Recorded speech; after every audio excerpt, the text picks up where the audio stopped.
Welcome to arts and stories for kids. அறங்கூறா நல்ல செய்யினும் ஒருவன் புறங்கூறான் என்றல். இனிது ஒரு சிறிய பட்டணத்தில் கண்ணன் என்ற இளைஞன் வாழ்ந்தான். அவன் அதிகம் நல்லவன் அல்ல. நேரம் தவறுவது, பொய் சொல்லுவது, வேலை செய்யாமல் இருப்பது போன்ற பழக்கங்கள் இருந்தன. ஆனால் ஒரே ஒரு விஷயம் அவனிடம் இருந்தது. யாரையும் பற்றி புறம் பேசாது. கிராமத்தில் சிலர் அவனை அடிக்கடி குறை சொல்வார்கள். கண்ணன் வேலை செய்யவே மாட்டான், ஆனாலும் பேசுறது எல்லாம் நல்ல மாதிரி. ஆனால் கண்ணன் அமைதியாகவே இருப்பான். நான் பெர்ஃபெக்ட் இல்லா, ஆனா மற்றவரை பார்த்து பேசணும் ரைட்ஸ் எனக்கு இல்ல என்று நினைத்துக் கொள்வான். ஒரு நாள் கிராமத்தில் ஒரு பெரிய தவறு நடந்தது. ஒரு இளைஞன் செய்த ஒரு தவறை மக்கள் அனைவரும் பேசி அவனை அவமானப்படுத்த முயன்றார்கள்.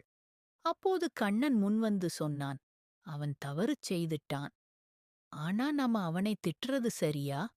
நம்ம எல்லாருமே எங்கெங்கோ தவறுகள் செய்றோம். புறம்ப பேசுறத விட நாம தான் நம்ம கேரக்டரே இம்ப்ரூவ் பண்ணணும். கண்ணனின் வார்த்தைகள் கிராமத்தவர்களை அமைதியாக்கின. அவன் வாழ்க்கையில் நிறைய குறைகள் இருந்தாலும் அவன் பேசும் பண்பு, மற்றவர்களை குறை கூறாமல் இருப்பது எல்லோருக்கும் பெரும் பாடமாக இருந்தது. அந்த நாளில் மக்கள் உணர்ந்தார்கள், அறநெறி இல்லாமல் வாழ்கிறவன் கூட மற்றவர்களைப் பற்றி புறம் பேசாமல் இருந்தால் அது அவர்களுக்கு நல்லது. மறக்காம லைக், ஷேர், சப்ஸ்கிரைப் பண்ணிடுங்க. அறிவே ஆற்றல், கற்பது மகிழ்ச்சி, அறிவது இனிமை. அனைவருக்கும் நன்றி.